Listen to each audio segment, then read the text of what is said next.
Round শেপের cake, square শেপের কেকে তো ভিনটেজ ডিজাইন করা হয়ে গিয়েছে। তো ফাইনালি আমি এবার লাভ শেপের কেকে ভিনটেজ ডিজাইনটা করে নিলাম। হ্যালো এভরিওয়ান, আসসালামু আলাইকুম, welcome to my new video. আজকের এই ভিডিওতে আমি শেয়ার করছি আপনাদের সাথে 1 পাউন্ড চকলেট কেকের ডেকোরেশন ভিডিও। এই কেকটা অর্ডার করেছিল আমার রিপিট কাস্টমার, আর এই কেকটার অর্ডার আসছিল খুবই ইমার্জেন্সিতে। আমি মাত্র 2 ঘন্টার ভিতরে এই কেকের বেস থেকে তৈরি করে নিয়ে ফুল ডেকোরেশনটা কমপ্লিট করে নিয়েছি।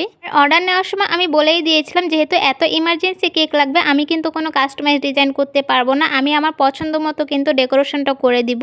আমি আমার পছন্দ মতো যখনই ডেকোরেশন করতে যাই না কেন, আমি সবসময় চেষ্টা করি নতুন কিছু ট্রাই করার। তো এইবার আমি লাভ শেপের কেকের ভিনটেজ ডিজাইনটা করে নিচ্ছি। তো ফার্স্টে আমি একটা রাউন্ড কেকটা কেটে লাভ শেপ করে নিয়েছি, আর কেকের বেস কালারটা রেখেছি হালকা ক্রিম কালারের মধ্যে। কেকের মধ্যে সবসময় আমি হালকা কালারের ডেকোরেশন করতে খুবই পছন্দ করি, এতে করে ক্রিমের টেস্টটা কিন্তু খুবই ভালো থাকে। তো আমি একটা 1 টাইম চামচ থেকে কেকের সাইডে ডেকোরেশন করে নিচ্ছি। যেহেতু ইমার্জেন্সি অর্ডার, আর রাউন্ড কেক ছাড়া অন্য কোনো শেপের কেক কিন্তু ফিনিশিং দিতে অনেক বেশি সময় লাগে, যার জন্য এইভাবেই আমি ডেকোরেশনটা করে নিয়েছি। এইভাবে ডেকোরেশন করার পরও কিন্তু খুব বেশি ভালো লাগছিল। এটা যখন কাস্টমার নিতে আসছিল তখন ডেকোরেশনটা দেখে খুবই বেশি পছন্দ করেছিল, আর যার জন্য এই কেকটা নিয়েছিল তার কিন্তু এটা সেকেন্ড বার্থডে ছিল। তার ফার্স্ট বার্থডেতেও কিন্তু আমার কাছ থেকে কেক নিয়েছিল, সেটাও কিন্তু আমার পছন্দ মতো আমি ডেকোরেশনটা করে দিয়েছিলাম। কেকের বেসটা পুরোপুরি ফিনিশিং দেওয়া হয়ে গেলে এখন আমি একটা 6B নজল থেকে বর্ডার দিয়ে নিয়েছি কেকের চারপাশে সুন্দর করে। এরপর আমি ছোট্ট স্টার নজলটা থেকেও কিন্তু বর্ডারটা দিয়ে দিচ্ছি।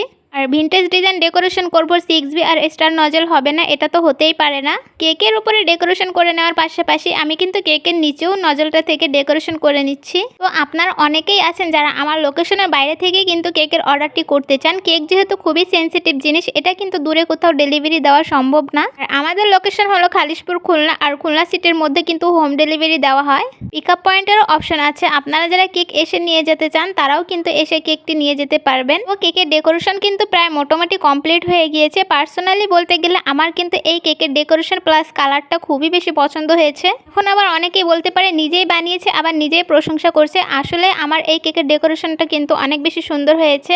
আমার আম্মু কিন্তু আমাকে সবসময় সাজেস্ট করে কেকের ভিতরে হালকা কালার থেকে ডেকোরেশন করবা, দেখতে কিন্তু অনেক বেশি ভালো লাগে। তো আমার আম্মু যেহেতু প্রশংসা করছে এর মানে ভালো হয়েছে।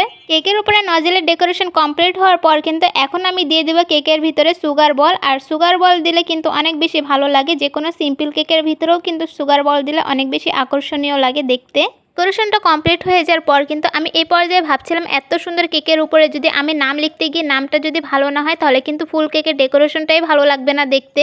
তার জন্য কেকের উপরে নাম লেখার আগেই কিন্তু আমি কিছু পিক তুলে নিয়েছিলাম। পরবর্তীতে আমি কেকের উপর নাম লিখে নিয়েছিলাম, আর নাম লেখাটাও কিন্তু খুব বেশি সুন্দর হয়েছিল। তো সব মিলিয়ে কেকের ডেকোরেশনটা আপনাদেরকে কেমন লেগেছে অবশ্যই কমেন্টে জানাবেন। চ্যানেলটিকে সাবস্ক্রাইব করে দিবেন। ধন্যবাদ।